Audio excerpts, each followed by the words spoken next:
So the Bank of Canada this morning announced a rate decision, a rate cut of 50 basis points. And it was pretty much telegraphed that they would go 50 basis points. I was hoping for just 25, but of course, I don't have much influence on the Bank of Canada.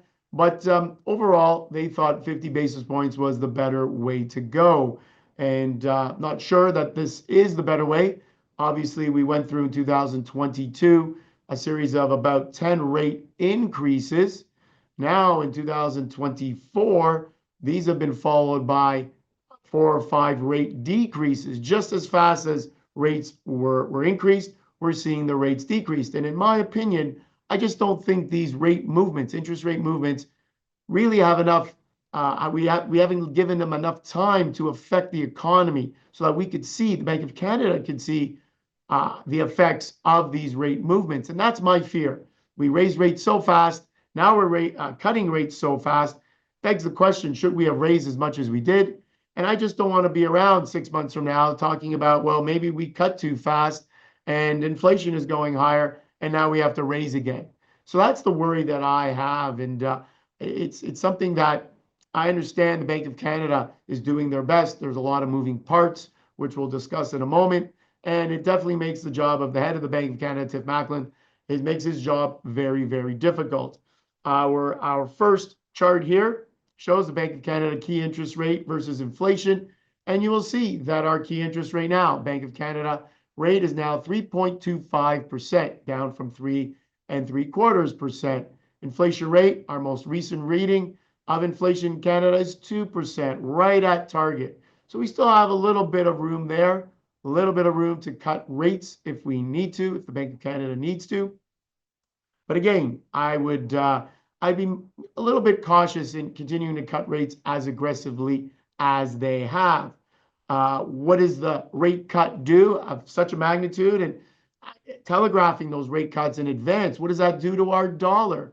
Our next chart here, I've shown it before, show it again, how much our dollar has gone down versus the US dollar. That number actually is 70.71 cents now when we came on the air. I thought that the 50 basis point cut would have a more of a negative effect, to be honest, on the currency rate versus the US currency, but it didn't really. In fact, Canadian dollar actually went up versus the US.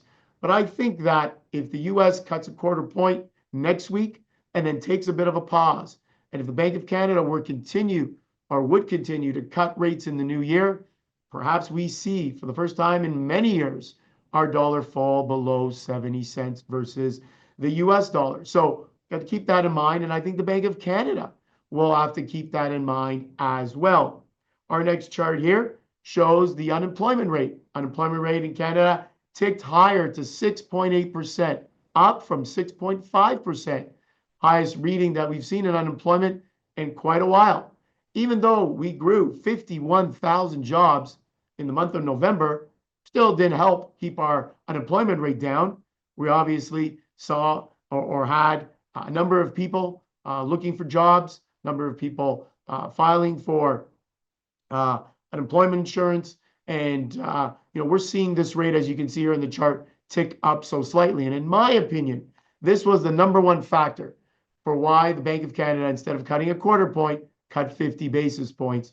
You couple this higher unemployment rate with GDP growth of just 1%, and which is obviously very low. You look at that on a per capita basis, it's the worst in all the G7 nations. And no wonder why Bank of Canada continues to try and stimulate. Now, Bank of Canada did say, Tiff Macklem did say this morning that he believes future interest rate movements will be more subtle, won't be as grand or as big. So maybe they cut again the next meeting in January, but they're talking about now maybe only a quarter point at most. And obviously the economic data will be the factor to decide whether they cut or not. So we'll have to see how these cuts take effect with respect to our currency, with respect to real estate. As we know, one of the biggest factors on real estate are interest rates.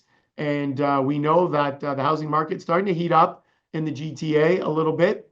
And many believe, including myself, that we will see a very hot buying and selling season in the spring because of interest rates coming down. So good news for everybody, I guess, who is borrowing money, lines of credit, variable rate mortgages. We expect prime rate to come down to about 5.45%. That will help. That will help a lot of people that have debt bring down those interest payments.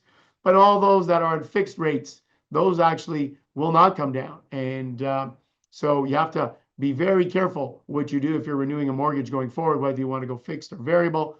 I think you need to speak to someone about that and decide whether you think rates are going to come down further. Maybe you go variable. And if you don't, then maybe you go or you lock your rate in. But overall, it looks like the Bank of Canada has cut 50 basis points this morning. They will continue to look at cutting or easing more in the new year, but at a much slower pace.